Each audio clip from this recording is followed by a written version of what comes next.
Our cooking time on this vegetarian sauce will be 1 to 2 hours. The only reason you want to cook a sauce 6 to 8 hours all day, low and slow, is if you're braising meat. So in my pan will go, I've never measured before making tomato sauce, but this is between 1/4 and 1/3 cup of pumice, cheapest grade available olive oil. And we're ready to add our tomato products. 2 cans of our tomatoes. And I'm just going to use 2 of one I have opened here already. And this will cook for an hour or 2 until the olive oil is completely absorbed by the tomatoes. For our final seasoning, we're going to need 1 tablespoon of sugar. I usually go a little heavier than that. I like it sweet. 1 teaspoon of salt.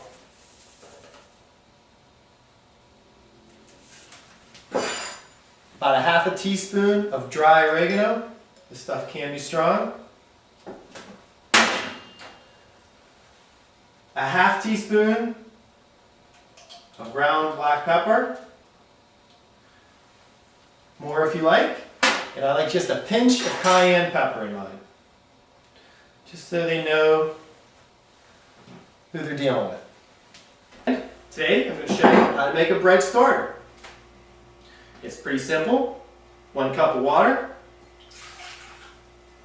tablespoon of yeast, 1 cup of all-purpose flour,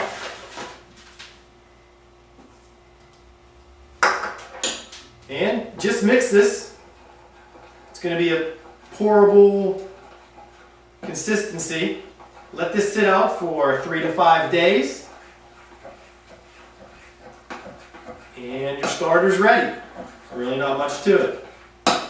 Once you have a starter, you're going to have to learn how to maintain it. Here's my starter. It's getting a little low, so I'm ready for a little maintenance. And basically, you just want to double it in volume. Every 2 to 6 weeks, this will keep it alive. Just going to add about 1/4 cup of water. Stir that in.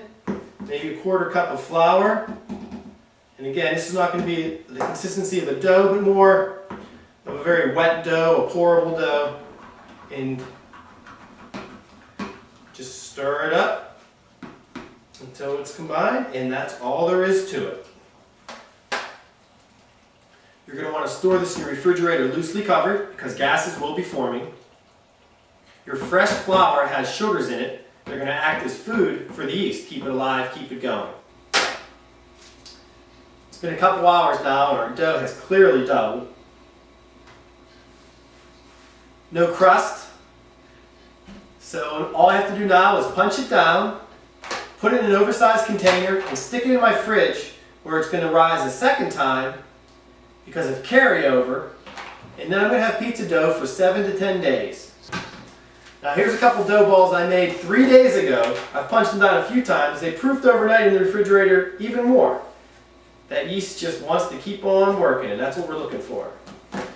So I'm going to make you the perfect margarita. This is a 12-ounce piece of dough. There's a few things you want to do before you start to roll your dough out. The first thing you want to do is get your pan ready. I like to use about 1 teaspoon of oil. Again, I'm using my cheap olive oil here. Just spread it around. This is not necessarily so that the dough doesn't stick, because it won't stick. This is for flavor and to accelerate the browning process. So if you're a beginner, you might want to leave the oil off, because this is going to close your window of opportunity between brown and burnt. This pan was given to me by my Nonna a long time ago. It's black. If you can't find a black pan, you can use a shiny one, but this is going to absorb the heat better. I'm sure I'm going to die young because parts of it are flaking off, and I'm sure there's toxic whatever getting into my bloodstream every time I eat a pizza off of this pan. But hey, I think that's a small price to pay for perfect pizza.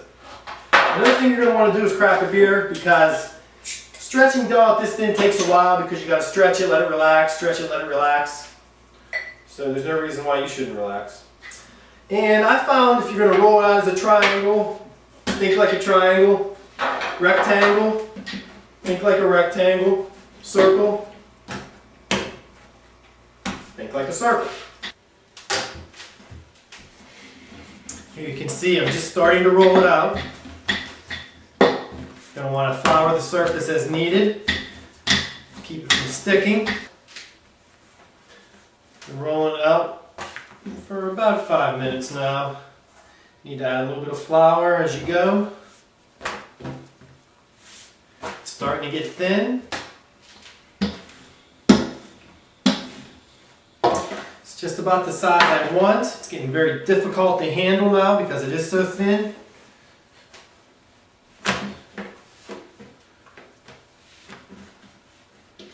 Again, it's still not quite as big as I want it.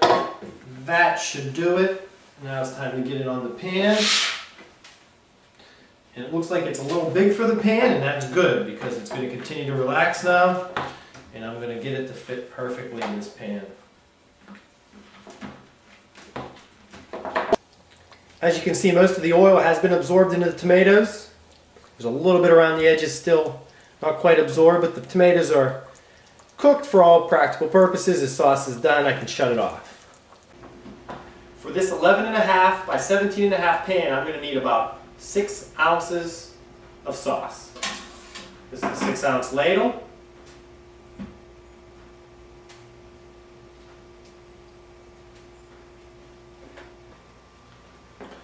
So I'm just going to want to spread that around evenly. Now remember, this is not like an American pizza where you got a lot of toppings, a lot of sauce. This is the perfect marriage of dough, cheese, and sauce. You don't want any one ingredient to overshadow the other. For the perfect margherita, I prefer the bag cheese. I use 4 ounces. So from one 8-ounce bag, I can get 2 pizzas. These go on sale every week. There's one brand or another on sale at my grocery store for $2.50. So for $1.25, I'm going to have enough cheese to cover this pizza.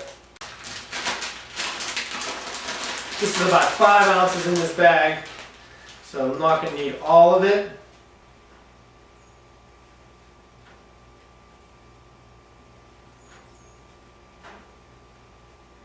That's plenty. My oven's preheated to 475, and my pizza's ready to go in.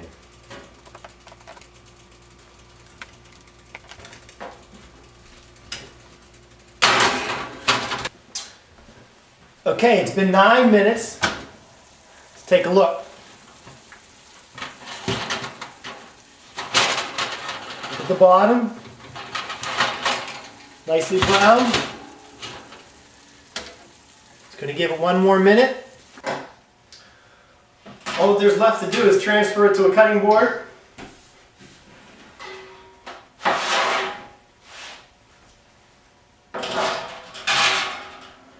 Cut and eat.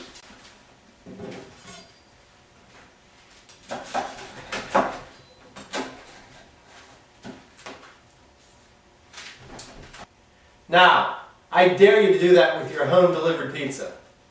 Your days of soggy, greasy, cold pizza are over.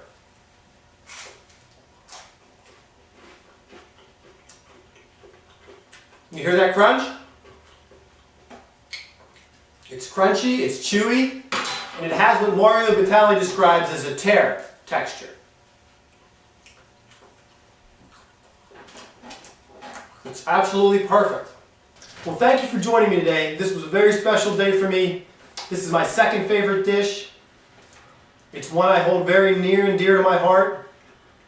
You know, sometimes it's the simplest things that are done wrong. Sauce, dough, very simple, very few ingredients. That's what Italian cooking's all about. I wish you a good night. Thanks for joining me.